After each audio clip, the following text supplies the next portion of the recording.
Dan, RadioStyle. Hope everybody out there's having themselves a great day. In fact, a fantastic day would be preferred. When is it time to actually ignore your current reality, contrast, right? Versus when is the time to actually pay attention to what's going on in your current present reality? It's a great question. Someone posed this to me. I don't know what I'm going to call this video yet because obviously that's the key marketing, but you're here this far. I appreciate that. There's really two key ways to kind of look at this. Well, I don't know. Let's just start with it, and we'll see. We'll see where we end up. One of the things that we've got going on is if you like your current reality, if you like what you're seeing and experiencing, then pay attention to it. Focus on it. See more of it.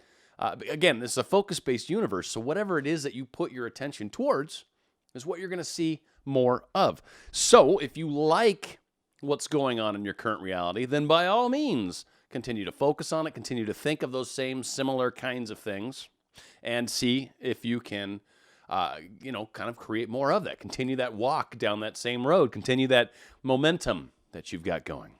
Now, on the converse, when you experience something that is contrast, maybe a third party pops in, maybe you get a no, trying to get a job. Someone says, I'm sorry, we're going to go with another candidate, right? And you kind of feel like, my world is falling apart. Or you hop on Instagram, which you shouldn't do, and you see that so-and-so just posted a picture for God knows what. There we go. Boy, oh boy, you get a hair in your eye and all life can change. So a lot of times we can have some challenges when we look at that contrasting moment, right? So if something happened in our reality right now, things aren't looking good. And so we kind of don't want to see that. We don't want to pay attention to it. We don't want to put more focus on it. So, of course, that's kind of a place where, you can go back into your imagining a different scenario, imagining a different world, imagining a world where the reality is the way that you would like it. And you can kind of help steer yourself that way. So, again, when it's, happening right now and you're liking what you see, good, more of it. When you don't like what you see, okay, that's a good way to shift. Now, the big question I think a lot of us spend time with, and this is actually from kind of the more spiritual stuff, is very much what I'm interested in, and as far as betterment of our souls, if you will. The present moment, I don't think it was called this for that reason, but one of the cool little things about the present moment is it's the only place you can get presents, the only place you can get gifts, the only place you can get some sort of something from universe, from source, from the world. So many of us spend all this time in our heads, imagining in the end, living in the end, being in a place other than here and now, which is very antithetical. It goes against what you should do in a spiritual circles. Like, it's all about the now in the spiritual world, right? That's for anyone that's really spent any sort of time. It's really all about the now, right now, right here, right now. That's the only place that really exists. Nothing else does. It's true. The past is in the past. It doesn't exist anymore. And the future hasn't happened yet, so we still have options. Right now, right here is all we ever have, 100% of the time.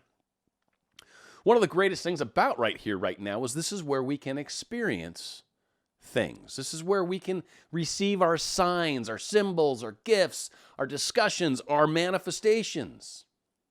But some of us spend so much time in our minds, so much time thinking, so much time imagining, so much time pretending, so much time trying to think of a time that's not here and not now. And again, I'm not saying that's right or wrong. I'm not passing judgment. We're talking about mechanics. We're talking about the way things work. And so many of us spend so much time in our minds, in our brains. We're driving and we're just thinking about manifesting and living in the end. And we're trying to imagine being with Johnny or Joey or Jeff or whatever. That we sometimes fail to see maybe that license plate that's on the car in front of us that happens to have their initials and maybe their birth date. Maybe we didn't see that road sign that happened to say something interesting, little sign or symbol. Maybe we didn't notice the person in the car next to us is actually our SP, and they were sitting there waving at us, but we were so wrapped up in our little world and our imaginals that we failed to see what was going on. We failed to see what was happening around us. So the question kind of gets into, when should we ignore our current reality versus when should we pay attention to our current reality?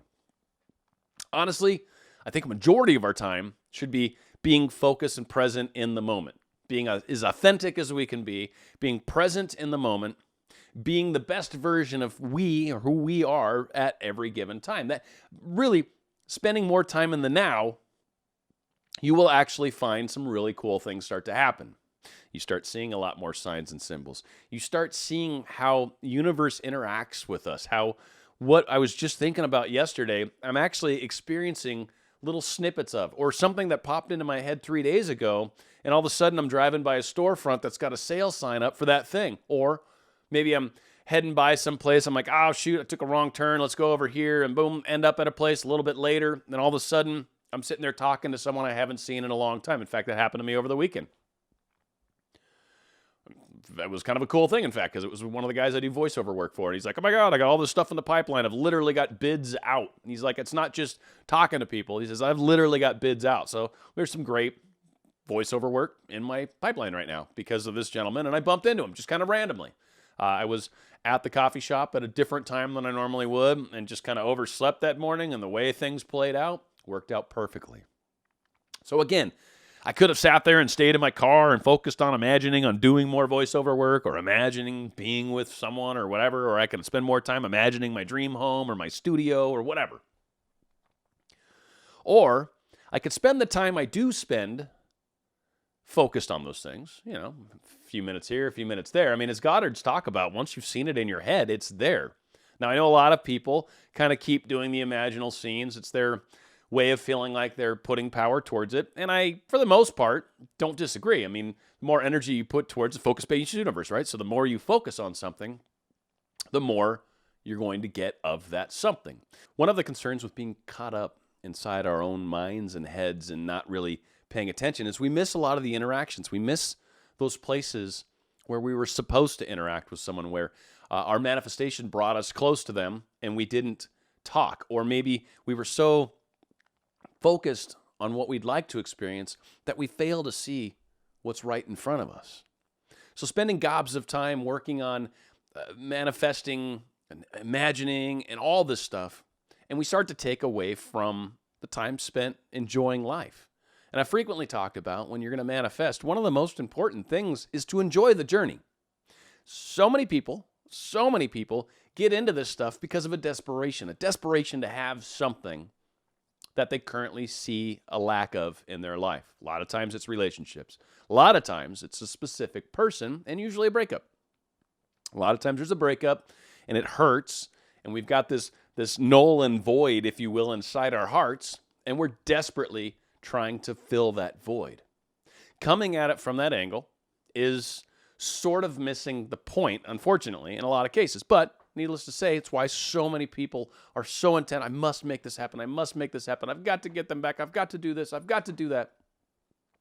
And the problem, we spend so much time in our heads, we fail to actually try to enjoy our day-to-day life. And a lot of us are like, yeah, but I'm not happy. I want so-and-so back. I get that. The problem is, part of the problems between you and him, or you and her, is the fact that the energy was messed up, the fact that there was unhappiness inside of you, the fact that your whole life maybe revolved around them, and that starts to create strange imbalances. I know a lot of people are like, but all I want to do is spend time with them. I get that.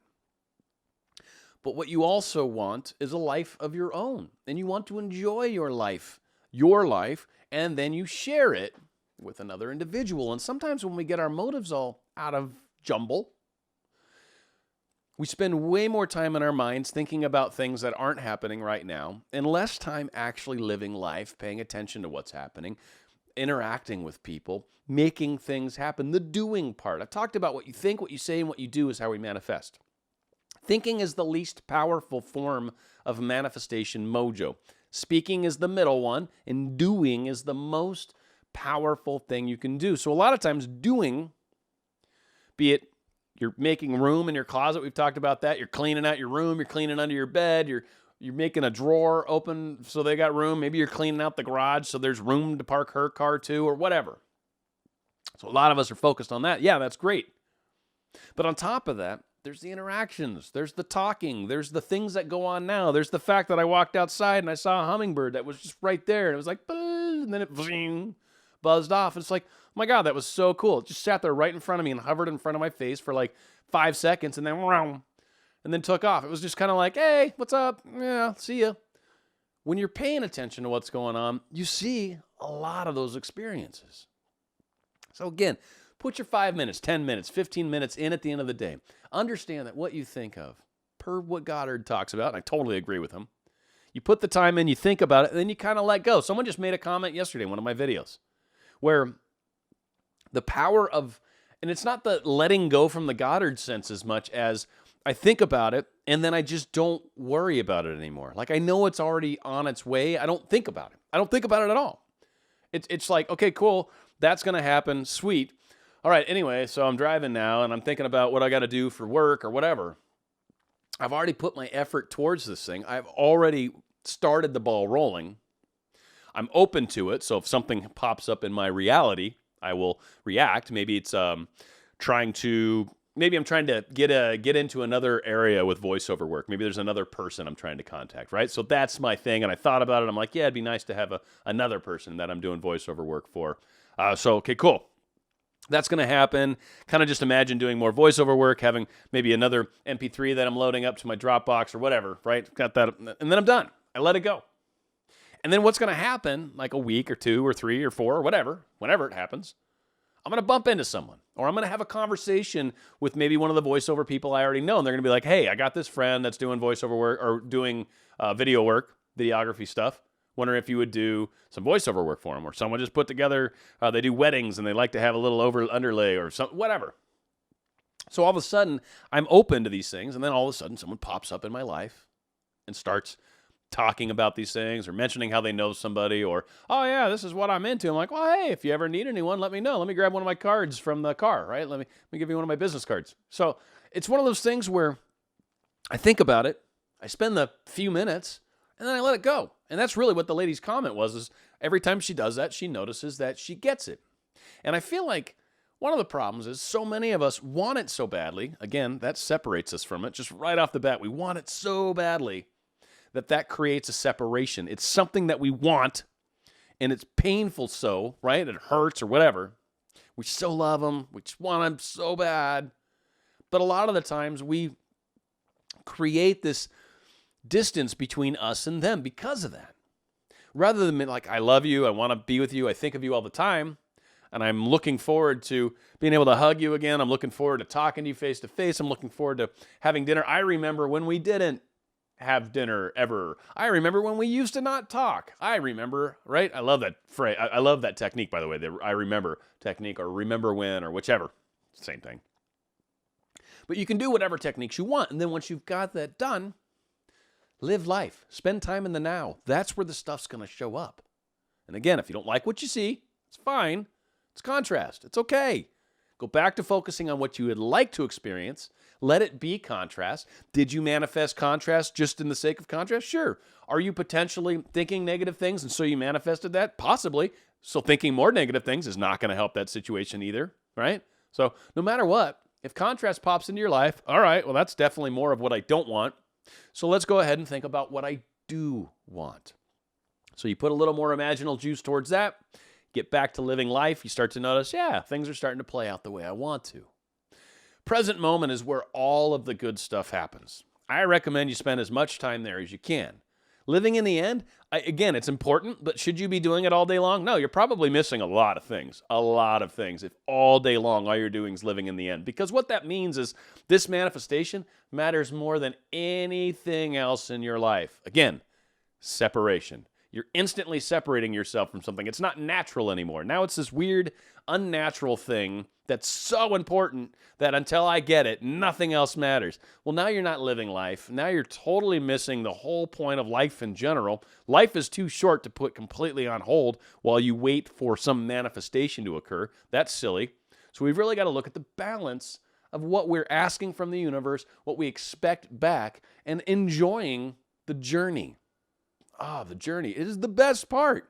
Like I said, when you walk outside and the hummingbird's right in your face, it's the best. So open up your life, open up your mind, and enjoy the things that you are creating, because you are abundantly creating constantly. enjoy those things. If contrast pops up, focus on something else. If not, enjoy the present moment for what it's showing you right now, because there are all sorts of nuggets in there that should hopefully make an enormous difference in your life. Thank you so much. Hope this makes a difference in your life. It has in mine. We'll do more great shows coming your way. It's Dan Radio Style.